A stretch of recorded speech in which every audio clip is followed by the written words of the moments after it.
بسم اللہ الرحمن الرحیم۔ صحابہ کرام رضی اللہ عنہم اور تعظیم رسول صلی اللہ علیہ وسلم۔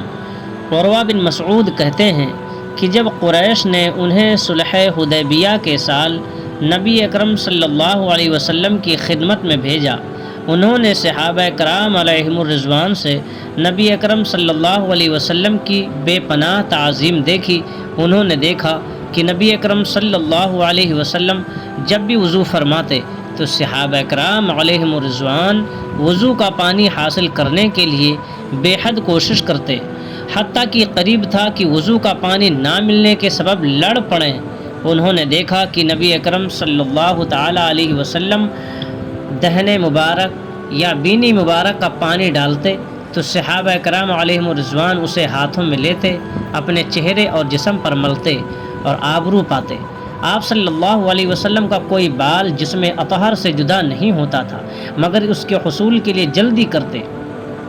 جب آپ صلی اللہ علیہ وسلم انہیں کوئی حکم دیتے تو فوراً تعمیل کرتے، اور جب نبی اکرم صلی اللہ علیہ وسلم گفتگو فرماتے تو آپ صلی اللہ علیہ وسلم کے سامنے خاموش رہتے اور از راہ تعظیم آپ صلی اللہ علیہ وسلم کی طرف آنکھ اٹھا کر نہ دیکھتے۔ سبحان اللہ سبحان اللہ۔ شفا شریف۔ جب عروہ بن مسعود قریش کے پاس واپس گئے تو انہیں کہا، اے قوم قریش، میں کسریٰ، قیصر اور نجاشی یعنی شاہ فارس، شاہ روم، شاہ حبشہ کے پاس ان کی حکومت میں گیا ہوں۔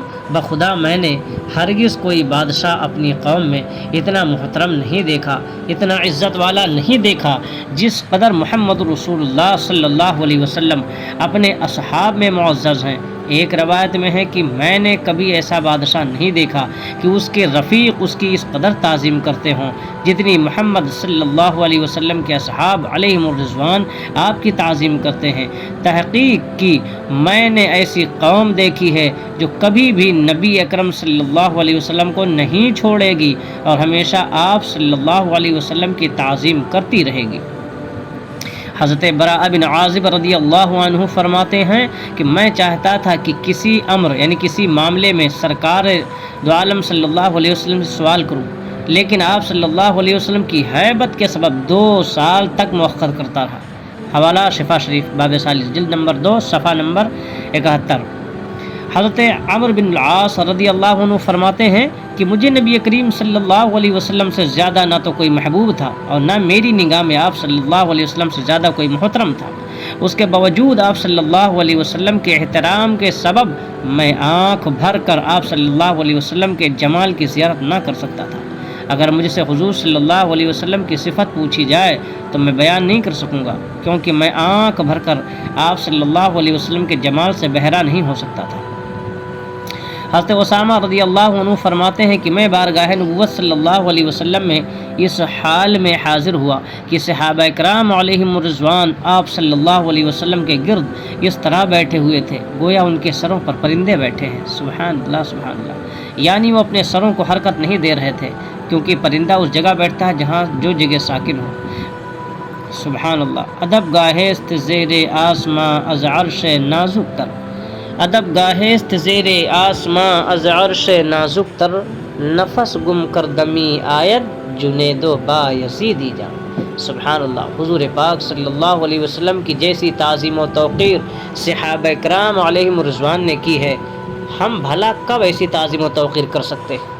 کوئی نہیں ویسی تعظیم و توقیر کر سکتا جس طریقے سے نبی کے پیارے صحابہ نے آپ کی تعظیم و توقیر کی ہے۔